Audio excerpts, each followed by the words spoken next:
Offence is best defence. बचाव का सबसे बेहतर रास्ता है हमला करना। बजट को लेकर विपक्ष को जवाब देने की बजाय पीएम मोदी ने कांग्रेस पर गिन गिन कर हमले बोले। चुनावी रंग में रंगे अपने भाषण में पंजाब की जनता को 1984 के सिख दंगों की याद कराने की कोशिश की। अगर कांग्रेस न होती तो सिखों का नरसंहार न होता, सिखों का नरसंहार न होता। सालों साल पंजाब आतंकी आग में न जलता। कश्मीरी पंडितों के पलायन से लेकर गोवा की आजादी के लिए मदद न करने के लिए पीएम मोदी ने तत्कालीन प्रधानमंत्री जवाहरलाल नेहरू को जमकर कोसा।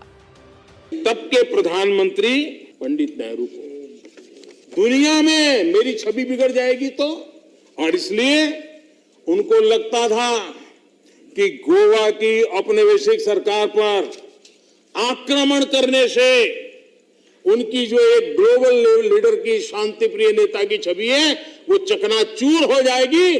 गोवा को जो होता है होने दो, गोवा को जो झेलना पड़े झेलने दो, मेरी छवि को कोई नुकसान न हो। मोदी ने यहाँ तक कहा कि महात्मा गांधी के कहने के बावजूद कांग्रेस भंग नहीं की गई। पीएम मोदी ने 70 साल की सारी नाकामी के लिए कांग्रेस को जिम्मेदार ठहराया। तंदूर कांड से लेकर इमरजेंसी तक, भ्रष्टाचार से लेकर क्षेत्रवाद तक, जातिवाद से लेकर परिवारवाद तक, हर एक बात के लिए कांग्रेस को आड़े हाथों लिया। उन्होंने गिन गिन कर बताया कि कांग्रेस न होती तो क्या क्या नहीं होता। अगर कांग्रेस न होती तो इमरजेंसी का कलंक न होता,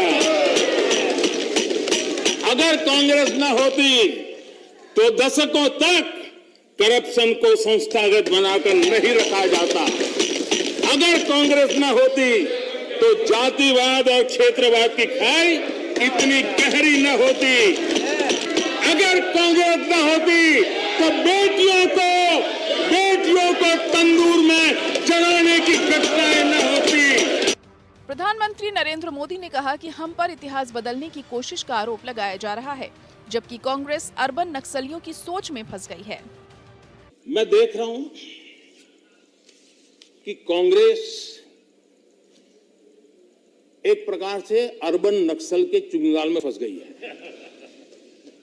उनकी पूरी सोचने के तरीकों को अर्बन नक्सलों ने कब्जा कर लिया है और इसलिए उनकी सारी सोच गतिविधि डिस्ट्रक्टिव बन गई है।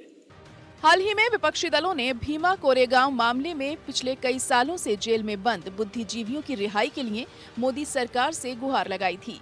वहीं पीएम मोदी ने लोकसभा में जवाब देते हुए कहा था कि कांग्रेस टुकड़े टुकड़े गैंग का हिस्सा बन गई है।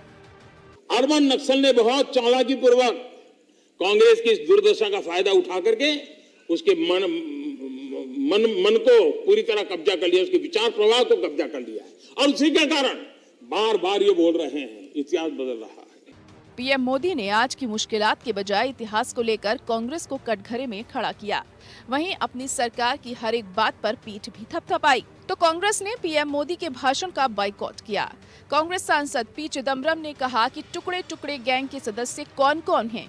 इस पर सरकार ने कहा कि हमारे पास आंकड़े नहीं हैं। मोदी सरकार के पास किसी भी चीज का आंकड़ा नहीं रखा जाता, चाहे प्रवासी मजदूरों के लौटते वक्त हुई मौत का आंकड़ा हो या गंगा में बहती लाशों का आंकड़ा। There is no data available on the Tukde gang. There is no data available on oxygen shortage deaths. There is no data available on the bodies flowing on the rivers. There is no data available on how many migrants walked back to their homes.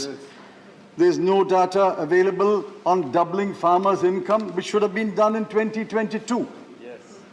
This is a no data available government, otherwise NDA government. बहरहाल पिछले 7 साल से इतिहास की गलतियों को लेकर सियासत जारी है और चुनाव लड़े जा रहे हैं, लेकिन मौजूदा हालात के लिए कोई भी जवाबदेह नहीं है। 7 साल का हिसाब देने की बजाय 44 सीटों पर सिमटी कांग्रेस से ही पिछले 70 साल का हिसाब मांगा जा रहा है। Bureau report, APN।